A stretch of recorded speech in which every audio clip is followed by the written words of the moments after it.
Muy buenas tardes, bienvenidos a Agenda MOL TV este martes. Nosotros tenemos novedades que contarles porque desde hoy y todos los martes ya no es solo Agenda MOL TV, sino que es Mirada Política en Agenda MOL TV. Se incorpora a nuestro panel en forma permanente el editor general de MOL, Benjamín Blanco. Benjamín, ¿cómo estás? Hola, muy buenas tardes. Muy bien. Saludos a todos los que nos están viendo ahora por EMOL TV. Bueno, ¿por qué hacemos este cambio? Porque la política, ya sabemos, tiene relación prácticamente con todo, se vienen tiempos complejos, se viene un plebiscito, eventualmente un proceso constituyente, y consideramos que es bien relevante ir dando esta mirada en profundidad sobre los temas que vayan ocurriendo semana a semana. Así que ya está, bienvenido Benjamín. Hoy tenemos un invitado especial para dar una vuelta justamente en todo lo que está ocurriendo. Benjamín. Bueno, lo presento yo Bueno, entonces. Pero lo presento preséntalo yo, tú. amigo Sí, también. preséntalo tú. Yo le hago la primera pregunta. Ya, así lo hacemos. Entonces, bueno, estamos esta tarde junto a Max Colodro, sociólogo, analista político. Max, ¿cómo estás? Bienvenido. Hola, Bárbara, Benjamín, buenas tardes. Hola. Benjamín, Bueno, ahora ahora sí, parto yo con abriendo los fuegos en esta conversación. Yo quería partir con un tema que es muy recurrente en los diarios dominicales, que fue esta ausencia de un candidato presidencial en la ex nueva mayoría. Y lo tomo porque también revela una ausencia de liderazgo en general en la política chilena. Hubo pocos liderazgos que surgieron a lo mejor después del 18 de octubre. Uno de ellos, por ejemplo, fue de alguna manera Mario Desbordes, que ahora está en el gabinete. Por el lado de la derecha tenemos a Joaquín Lavín, una persona que ha estado en política, que fue candidato presidencial hace 20 años, entonces no revela una renovación, digamos, del sector. Y tenemos a Daniel Jaue, obviamente, que eso vendría siendo lo más novedoso. Pero en la ex nueva mayoría no hay un candidato y no se ven tampoco el liderazgo. ¿Tú cómo ves, Max, a la coalición, a la oposición?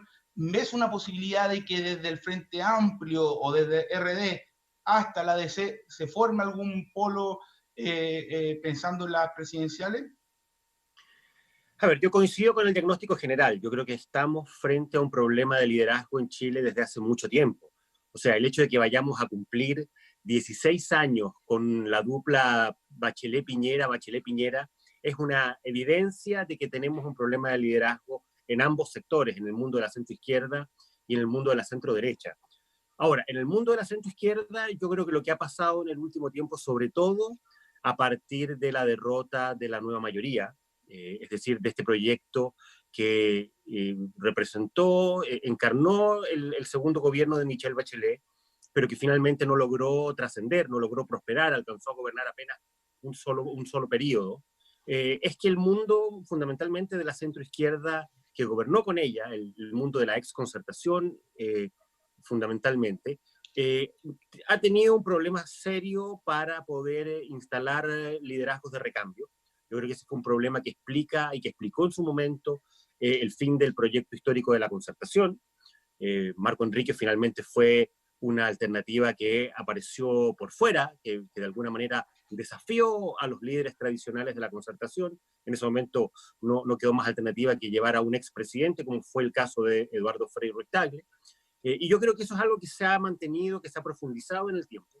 Y que hoy día, con mucha fuerza, en un contexto distinto, un contexto de cada vez mayor polarización, se nota con mucha evidencia, con mucha claridad. El mundo de lo que fue la exconcertación, de la vertiente social cristiana, socialdemócrata, hoy día no tiene liderazgos importantes, y por lo tanto la lógica de la polarización ha seguido profundizándose, y lo que vemos es un escenario como el que ya observamos también en la elección del 2017.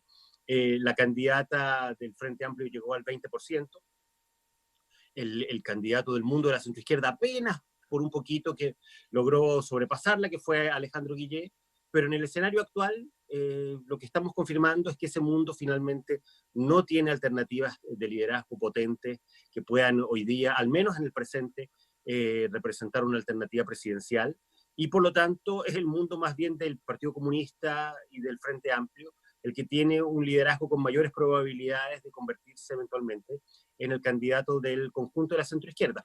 Yo creo poco probable que vayamos con una sola candidatura de la centroizquierda en primera vuelta. Yo creo que se va a repetir un fenómeno parecido al de la elección anterior. Vamos a tener probablemente candidaturas desde la democracia cristiana hasta el Frente Amplio, pasando por el mundo socialista, por el PC, pero yo sinceramente creo que en el actual escenario, si es que no hay una modificación radical del actual escenario, lo más probable es que el candidato de la centroizquierda que pase a segunda vuelta sea o el candidato del Partido Comunista, Daniel Jadwe, o eventualmente una alternativa levantada por el Frente Amplio. ¿Y hay margen de tiempo, considerando, bueno, falta un año y algo para esa presidencial, pero entre medio se viene? Tengo un pequeño problema en la conexión con Benjamín. Bueno, mientras lo logramos retomar, Max, obviamente esta centroizquierda, cuando mira el escenario actual, lo que está pasando, también reacciona. O sea, muchos de ellos están mirando con temor que finalmente, por un lado, está el liderazgo de Joaquín Lavín en la derecha o centro-derecha, y por el otro lado, el candidato del Partido Comunista. Entonces, ¿cómo van actuando ellos? ¿Cómo tratar de reencantar a la gente con su proyecto de centroizquierda? ¿O se van izquierdizando más porque creen que por ahí va lo que la gente quiere?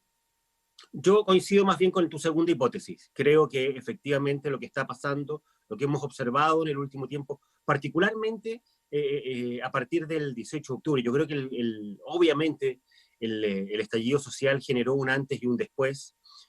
Hay un cambio de clima, un cambio de tono, particularmente en el mundo de la centroizquierda, que le ha dejado muy poco margen, muy poco espacio al mundo más moderado, socialdemócrata, socialcristiano.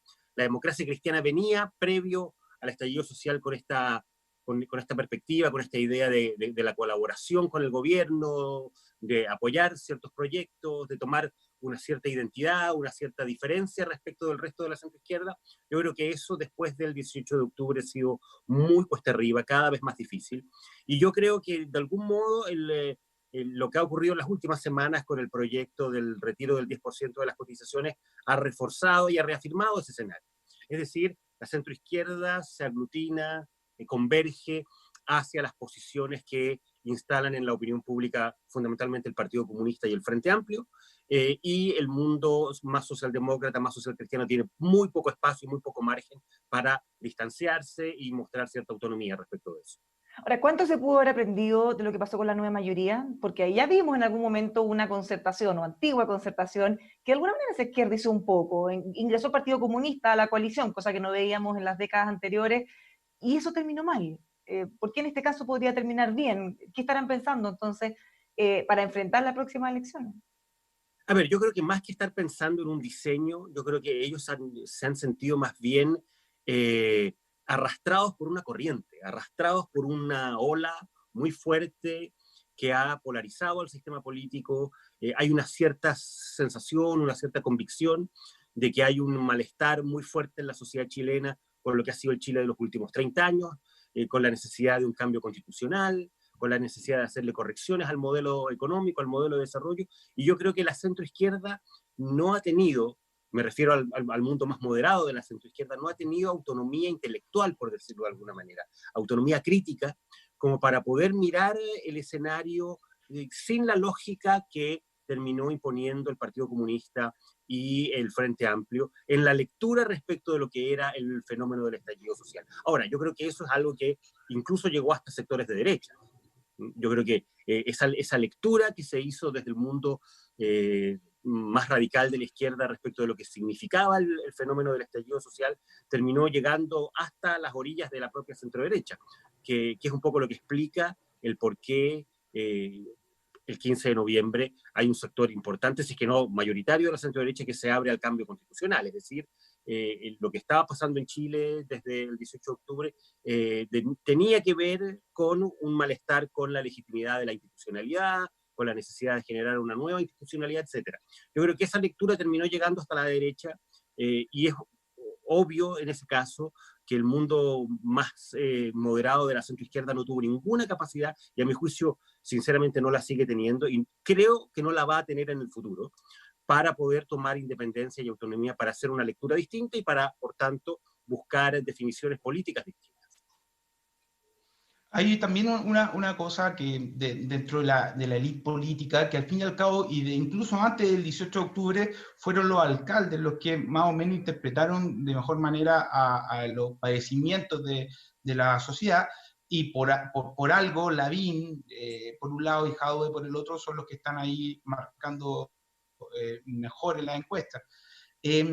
Está el Partido Comunista, o sea, para llegar a ganar una elección hay que tener una vocación de mayoría. ¿Tiene el Partido Comunista esa vocación de mayoría? Y por otro lado, estos fenómenos, estas situaciones como lo que le pasó al diputado Gutiérrez, que al fin y al cabo se transforma el fin de semana en redes sociales como en la imagen de la autoridad abusiva, en fin, ¿pueden terminar afectando la figura de Jadwe?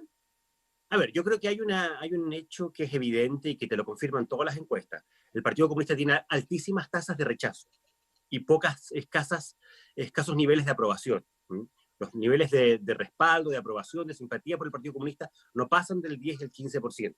Ahora, con los alcaldes pasa algo distinto, y es de que efectivamente pueden posicionarse, han tenido la capacidad los alcaldes de posicionarse con cierta independencia, con cierta autonomía, respecto de sus propios partidos. Yo creo que lo que le pasa a Jadwe también le ha pasado a Lavín. Yo creo que Lavín tiene muchísimo más respaldo que el respaldo que tiene la UDI y el respaldo incluso que tiene la centro-derecha en su caso. Claro, y yo creo también que eso es algo que está pasando con muchos alcaldes de centro-derecha, con Carter, con Codina, con Evelyn Matei, etc. Que tienen, y sobre todo después del 18 de octubre, han logrado capitalizar y canalizar un cierto malestar, una cierta demanda ciudadana, mejor que el Congreso y obviamente mucho mejor que el gobierno. Ahora, yo sinceramente creo que el Partido Comunista a lo que está apostando es a que el liderazgo que hoy día ostenta Jadwe en Recoleta y a nivel nacional vaya a ser un factor al final lo suficientemente potente, desequilibrante, como para forzar al resto de la centroizquierda a converger en torno a ese liderazgo. Es decir, que como lo que comentábamos al comienzo, que no haya finalmente liderazgos alternativos en el mundo de la centroizquierda que sean igualmente competitivos a Jadwe en las encuestas, y que eventualmente, si es que se da el escenario de una primaria, o en su defecto se llega a una primera vuelta con liderazgos distintos, igual sea Jadwe el que gane o la primaria o pase a segunda vuelta, y que en ese escenario el resto de la centroizquierda, por razones obvias, se vea forzado a converger y a llegar a un acuerdo político con el Partido Comunista. ¿Qué tan probable es que se realice una primaria con el alcalde Jadwe, corriendo ese riesgo real de que pudiera ganarla? Porque nos han dicho en toda la entrevista en el TV prácticamente todos los sectores de la oposición que les incomodaría una candidatura de un candidato del Partido Comunista. Sería difícil para ellos seguirla, quizás más difícil para sus electores votar por él. A ver, yo conozco algo al Partido Comunista por razones obvias. Creo sinceramente que el Partido Comunista en esto va a ser muy práctico y muy táctico. Si el resto de la oposición está disponible a una primaria, van a ir a una primaria con la expectativa de ganar esa primaria. Si el resto de la oposición no está disponible a competir con Jadwe en una primaria, el Partido Comunista va a llevar a Jadwe a la primera vuelta con la expectativa de pasar a segunda vuelta y forzar esa negociación en el escenario de la segunda vuelta. Ahora, hay un antecedente que es muy importante tener en cuenta, y en eso Bárbara lo mencionaba al comienzo.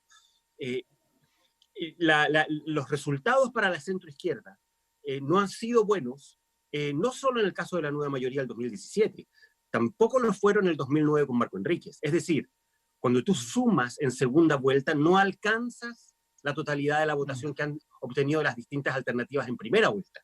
Eso fue algo que ocurrió con mucha claridad en el caso de Marco Enríquez y Frey, no alcanzaron a sumarse esos votos como para impedir el triunfo de Sebastián Piñera, y también ocurrió lo mismo con la votación de Guillé y de Beatriz Sánchez en segunda vuelta al 2017. No se sumaron el 20% de los votos que había obtenido Beatriz Sánchez a la candidatura de Alejandro Guillé en segunda vuelta. Y por lo tanto, si la izquierda no logra tener un candidato en primera vuelta, un candidato único en primera vuelta, el riesgo de que sus votaciones al final no confluyan completamente, no converjan completamente en una segunda vuelta es un riesgo muy alto, que puede terminar favoreciendo a la centro-derecha.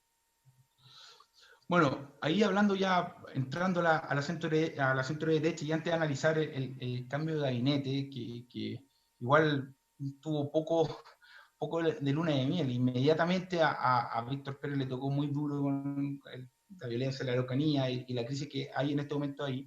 Pero antes de entrar del cambio de gabinete, quería preguntarte que justamente después del cambio de gabinete, y por más que se ha forzado la moneda de instalar esta idea de un nuevo trato, reuniéndose con los partidos, con los secretarios generales, con los jefes de bancada, en la primera gran prueba en el Senado, en este caso, que fue la elección del juez Mera para la Corte Suprema, bueno, falla un voto de Chile Vamos y se cae esta propuesta que, si bien hubiese sido no un triunfo político, sí un triunfo simbólico después del desastre del 10% para el gobierno.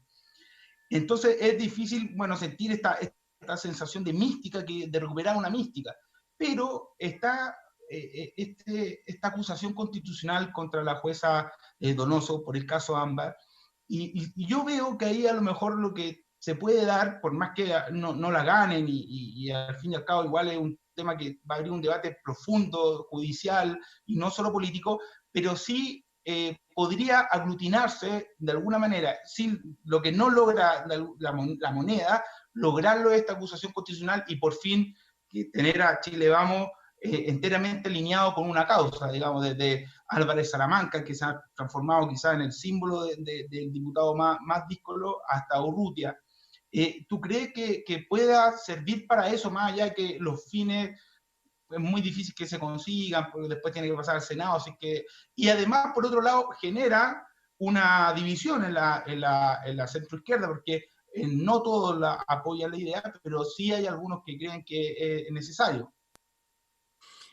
A ver, yo creo sinceramente que la centro-derecha tiene un problema serio, lo ha demostrado, de unidad, de convergencia, de lealtades internas, ha tenido muchos roces, muchas disputas, no solo entre partidos, sino que también incluso intrapartidos, como es el caso emblemático entre Alamán y Desbordes, el caso de Belolio, del exdiputado Belolio con la actual presidenta del partido, etc.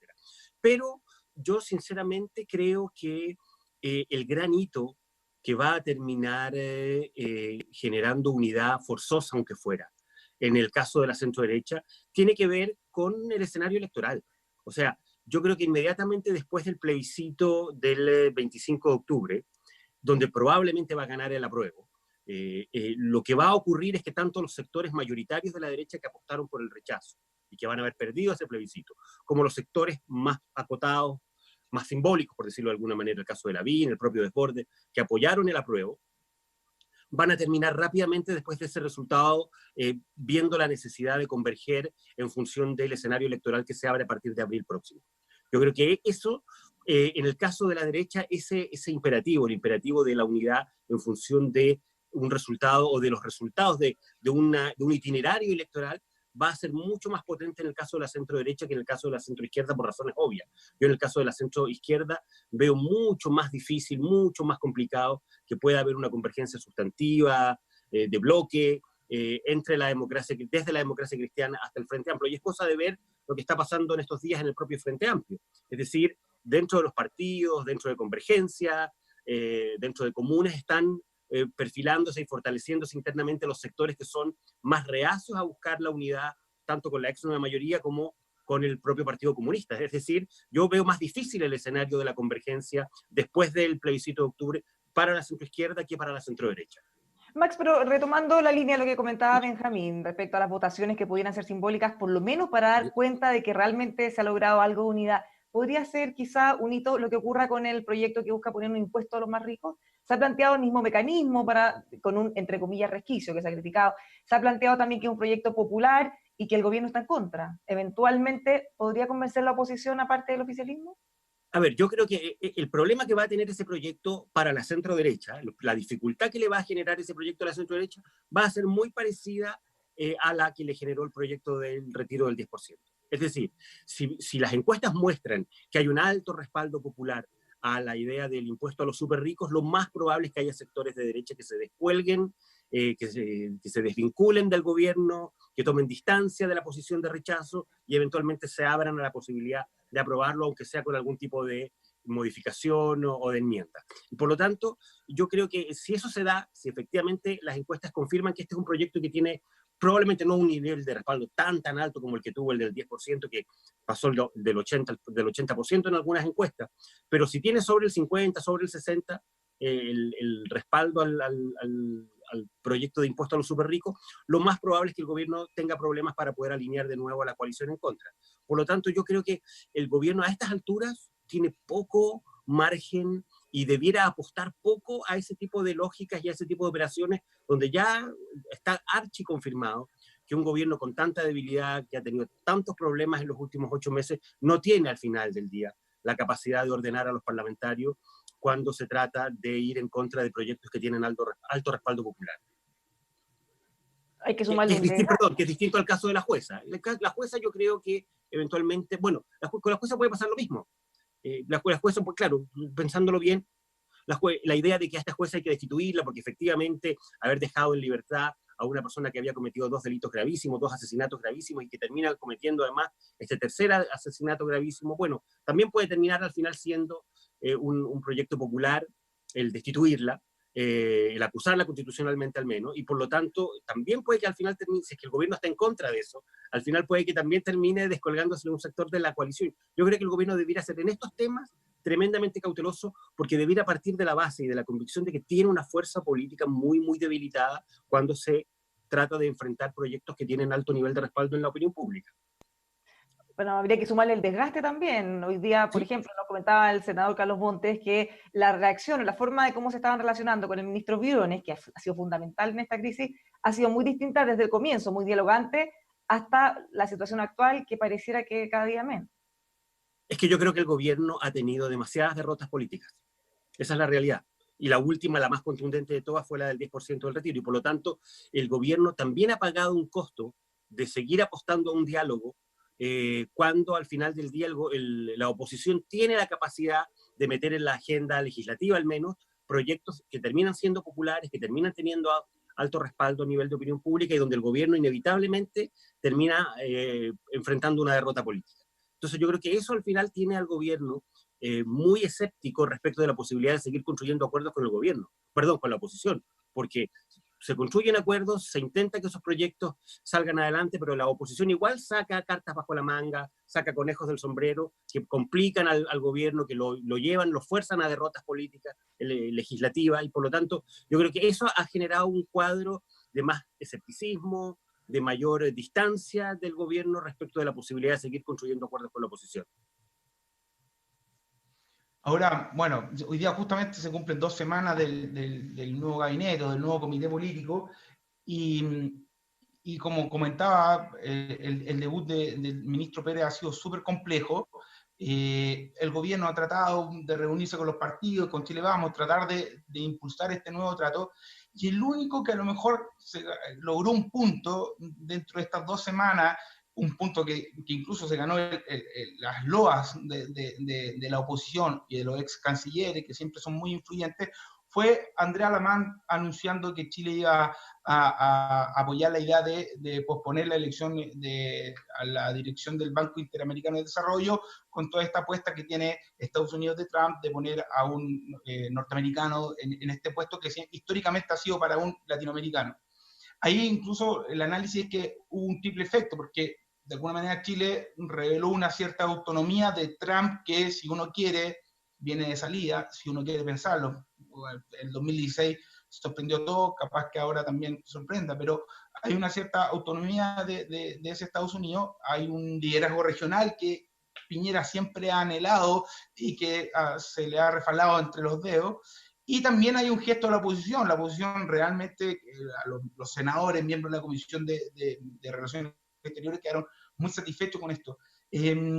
¿Cómo ves a este nuevo comité político, Belolio también? ¿Hay alguna diferencia o es muy complejo todavía analizar? Oye, es muy complejo sobrellevar este proyecto, este gobierno en estas circunstancias. A ver, yo creo que el cambio de gabinete fue un buen cambio de gabinete. Yo creo que fue un cambio de gabinete que buscaba resolver un problema y que lo resolvió, o al menos generó un piso para poder enfrentar y abordar ese problema, que es el tema de las tensiones internas en la coalición oficialista. Yo creo que el gobierno claramente siente que el escenario decisivo, lo que se le viene hacia adelante fundamentalmente, es una disputa electoral de proporciones, en un escenario de mucha polarización, y que por lo tanto en ese escenario requería y requiere tener a una coalición relativamente ordenada.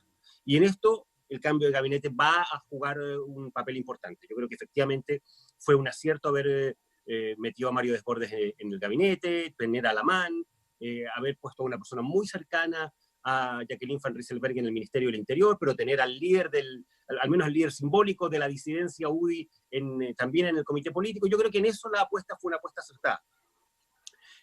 Donde veo más dificultades es que creo que el gobierno va a seguir enfrentando un escenario muy, muy difícil. Efectivamente, lo que está ocurriendo hoy día en la Araucanía es un escenario muy complicado para el gobierno. Yo creo que al gobierno le es fácil ordenar a su coalición en el sentido del rechazo a las acciones de violencia, a los atentados terroristas, a la quema de camiones, etc. Pero el escenario es efectivamente muy complejo porque tienes a un par de personas poniendo en riesgo su vida, huelgas de hambre que llevan muchísimo tiempo prolongándose, que pueden terminar en algún desenlace complicado para el gobierno. Ya hoy día tuvimos un fallecido, imagino que ya la gente sabe que hay una persona, un joven que chocó su moto contra lo que aparentemente era una barricada en la zona. Entonces, efectivamente, el escenario del gobierno se le presenta como un escenario muy complejo, muy delicado, y tú te ves también en las encuestas, lo vimos en la Academia de esta semana, que la causa mapuche sigue también teniendo un muy alto nivel de popularidad. La gente siente que efectivamente a los mapuches se los discrimina, de que hay una deuda histórica pendiente, y de que por lo tanto el gobierno tiene más bien que afrontar ese tema de fondo, y no solo el tema de orden público y el problema de la violencia. Entonces, yo creo que el ministro del Interior tiene un escenario muy, muy, muy complicado, con riesgos además de complicarse todavía más. Hay amenazas de eventualmente movilizaciones de camioneros, de eventualmente paralizaciones. Entonces, yo creo que el escenario del conflicto mapuche hoy día al gobierno se le pone también muy, muy cuesta arriba.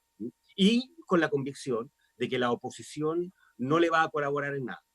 Yo creo que si el gobierno, si en algún momento el gobierno pensaba que podía buscar, construir acuerdos que le permitan abordar determinado tipo de problemas, yo creo que la aprobación del proyecto del 10% marca en eso un antes y un después, y yo creo que ya el gobierno tiene claro que no hay ningún sector moderado en la oposición que le pueda permitir construir acuerdos para solucionar este tipo de problemas. En el caso de la Araucanía, Benjamín. Sí, dale, Bárbara. Es que en el caso de la Araucanía es bien complejo porque hay muchos frentes. Una cosa es el problema de fondo, que es el que básicamente no han podido abordar en todos los gobiernos anteriores, pero en el caso particular del Machi Celestino Córdoba es doblemente complejo porque por un lado está toda la presión de ese sector, de la oposición, pero por el otro lado la opinión pública, que en este caso en particular está también muy pendiente, dado la naturaleza del crimen por el que él fue condenado. No es un delito, no es un robo de madera en el fondo, o alguna cosa que pudiera de alguna manera no generar la empatía que genera en su contra. ¿Cómo está en ese zapato chino? ¿Qué tiene que ser entonces? Hemos tenido otros casos parecidos, ahora se agudiza con la carta que ha escrito esta mañana, advirtiendo que le queda muy poco tiempo. ¿Cómo actuar en eso? Yo creo que el escenario, como bien dices tú, Bárbara, es un escenario muy complejo. Yo creo que el gobierno, a estas alturas, lo que tiene que hacer es reforzar las señales a favor del restablecimiento del orden público, del imperio del Estado de Derecho. Yo creo que el gobierno a estas alturas, sobre todo si lo que busca, en definitiva, es tratar de ordenar la coalición, no tiene más alternativa que esa, pero va a tener que tomar decisiones muy, muy difíciles. Por ejemplo, la decisión de si en algún momento recurre a la alimentación forzosa de una persona en huelga de hambre, que es una decisión muy polémica, que va a generar muchas críticas, probablemente cuestionamientos de organismos internacionales de derechos humanos. Los temas de las huelgas de hambre y de la alimentación forzosa son temas súper delicados históricamente en el mundo, no solo en Chile. Por lo tanto, yo creo que el escenario que el gobierno afronta, no solo en el caso de Celestino Córdoba, sino que también en el resto de los huelguistas, es un escenario muy delicado, pero creo que el gobierno tiene muy poco margen para no hacer lo que tiene que hacer desde el punto de vista del restablecimiento del orden y del Estado de Derecho, lamentablemente, porque es una situación muy, muy compleja. Históricamente, además, o sea, no históricamente, pero sí se ha dado en varias ocasiones que ante esta situación había un tercer actor que ayudaba bastante a poder conducir esto e incluso solucionarlo, que era la Iglesia Católica, que en estos momentos también carece de liderazgo y fuerza como para transformarse en un actor que permita también sentarse en una mesa y ayudar. ¿Qué otro actor tú visualizas o crees que pueda, considerando que la oposición no está en el tono de ayudar, quizás el gobierno está con muy poco margen, no existe la Iglesia Católica, como interlocutor. ¿Hay alguien más o un cuarto actor, si se quiere, que pueda ayudar a conducir algo la situación? A ver, yo creo que es difícil el escenario, pero eventualmente el gobierno podría tratar, estoy pensando en voz alta, de recurrir, por ejemplo, a los organismos internacionales de derechos humanos. Caso de Amnistía Internacional, incluso a la alta comisionada de Naciones Unidas, a los representantes en Chile del alto comisionado de Naciones Unidas para los derechos humanos, para ver si pueden mediar, facilitar el diálogo, contribuir a mejorar la interlocución con los sectores que hoy día están movilizados. Yo creo que eventualmente puede ser una apuesta, no sé si el gobierno la habrá explorado, me imagino que por lo menos la deben haber analizado, pero yo creo que eventualmente en un escenario tan crítico como este, si la cosa se sigue complicando en los próximos días, en las próximas semanas, eventualmente puede ser una alternativa.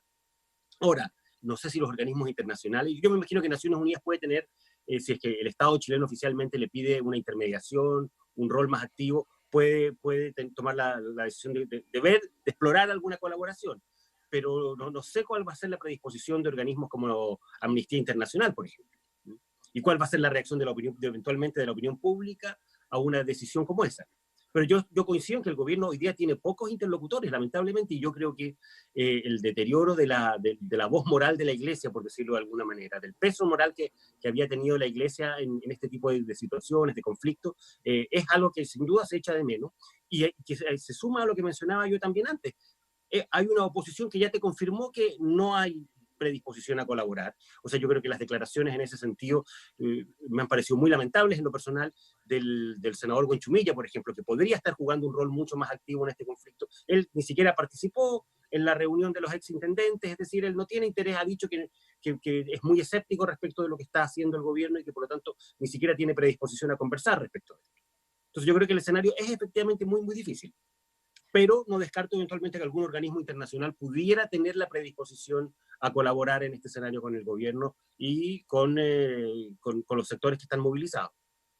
Ahora, como si todo lo que hemos mencionado no fuera poco, le podemos seguir agregando ingredientes. Tenemos movilización de camioneros que han sido víctimas de múltiples ataques. Tenemos un ultimátum que también pone al gobierno de alguna manera en jaque porque si bien es obligación resguardar su seguridad, al verse frente a un ultimátum, también es complicado cuánto puede hacer o cuánto no, cuánto se puede ver como cediendo ante esta presión, que se ha criticado mucho cuando viene de otros sectores.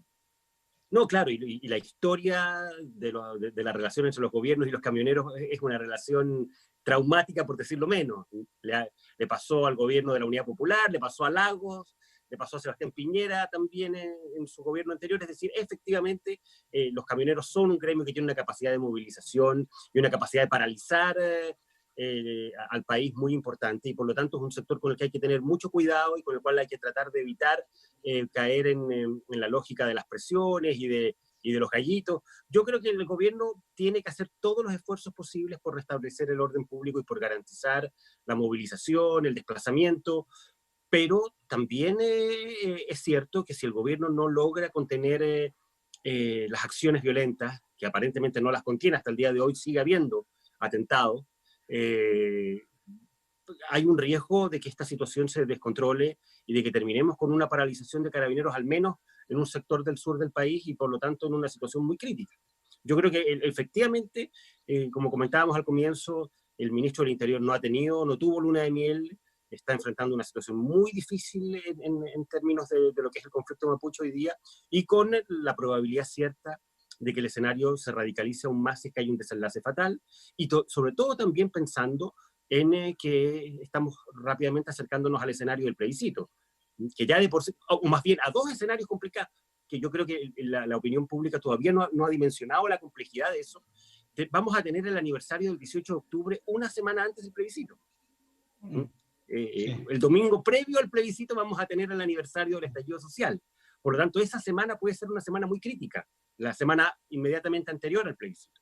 Y eso, sumado eventualmente a la efervescencia y a las complejidades que está generando el conflicto mapuche, puede ser una situación realmente muy, muy compleja en términos de violencia y de orden público para el gobierno. Entrando justamente al tema del plebiscito, post 10%, digamos, después de la derrota histórica del gobierno, la UI ha sorprendido con dos proyectos muy ideológicos, que uno fue privatizar Codelco, que sorprendió, porque un poco yo creo que es más de consumo propio que realmente que se vaya a prosperar o se vaya a aprobar.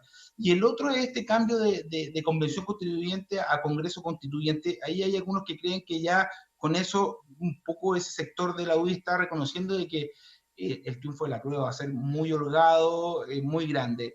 Ahí las encuestas también así más o menos lo van revelando. ¿Tú crees que hay o sea, ya mayoría silenciosa en ningún caso, pero una minoría silenciosa, digamos, que está a favor del rechazo, considerando todas estas variables vinculadas a la violencia, o sinceramente el apruebo va a arrasar el 25 de octubre? A ver, yo creo que lo que confirmo, el único antecedente que tengo es el antecedente público de las encuestas. Yo creo que las encuestas confirman que hoy día, hasta el día de hoy, el escenario es mayoritariamente favorable, muy favorable a la prueba. Yo creo que eso te lo han confirmado todos los estudios de opinión con distintas metodologías. Ahora, ¿qué eventualmente pudiera cambiar el escenario? Bueno, lo que comentábamos antes de esto, que es el que eventualmente un rebrote de la violencia, un estallido 2.0, como se lo denomina, previo al plebiscito pudiera eventualmente cambiar el escenario electoral. Pero si eso no ocurre y seguimos más o menos en la lógica de las tendencias que hemos observado hasta el día de hoy, yo creo que efectivamente lo que auguran todos los estudios de opinión es de que va a haber un triunfo muy mayoritario del apruebo.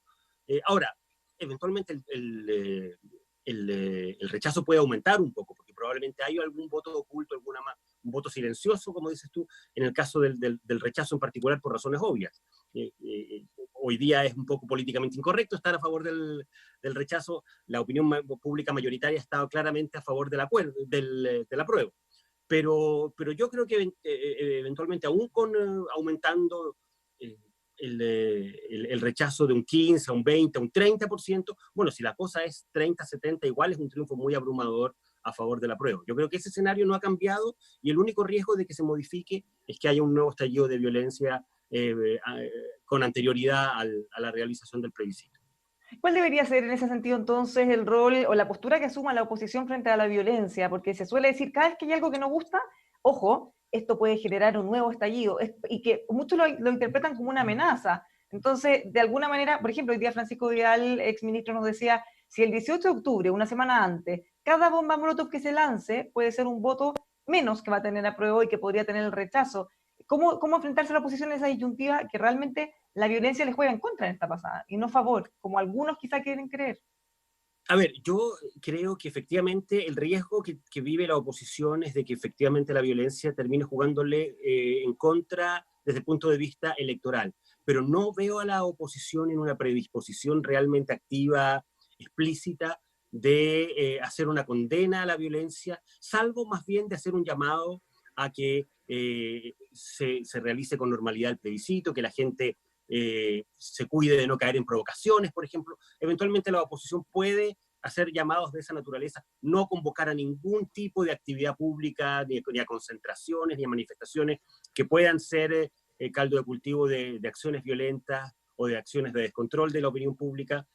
Por lo tanto, yo creo que la oposición va a hacer todos los esfuerzos en ese sentido para que no haya manifestaciones, para que no haya acciones públicas, pero si es que las hay, va a ser muy difícil que las condene por una razón muy simple. Las puede condenar un sector, pero hay un sector que claramente tiene una predisposición distinta hacia las acciones de violencia, que es el sector del Partido Comunista y del Frente Amplio, que sencillamente no van a estar ni siquiera en una situación crítica en predisposición de condenar públicamente las acciones de violencia, salvo en lo formal.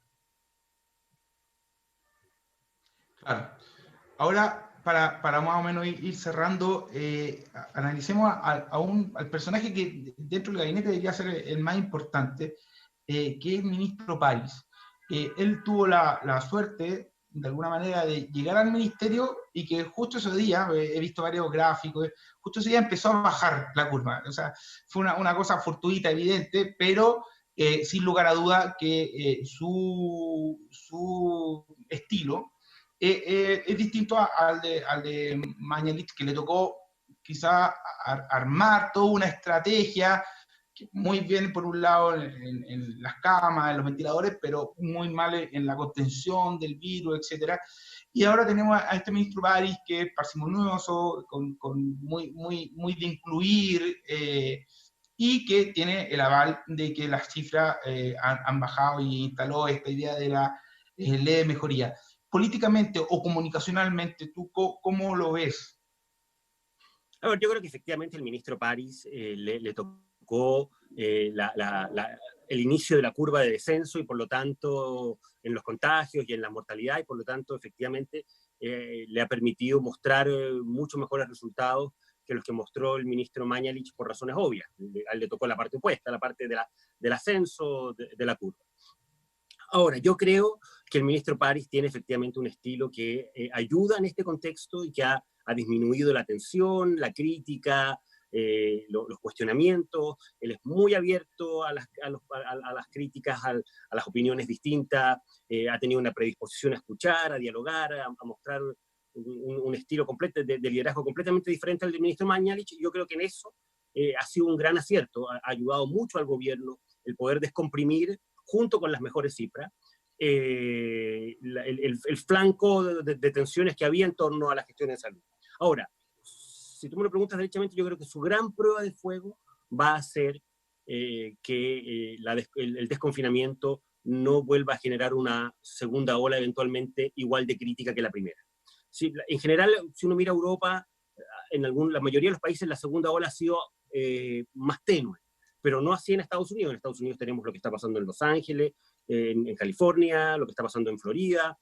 Ha habido países de Europa donde la segunda ola ha sido tanto más fuerte, más dura que la primera. Yo creo que ese es el gran riesgo que el escenario actual le presenta al ministro París. Si efectivamente logra que la segunda ola, porque es inevitable que haya segunda ola, que haya una ola de recontagio cuando hay el retorno a la movilidad y al desplazamiento y a la interacción de las personas.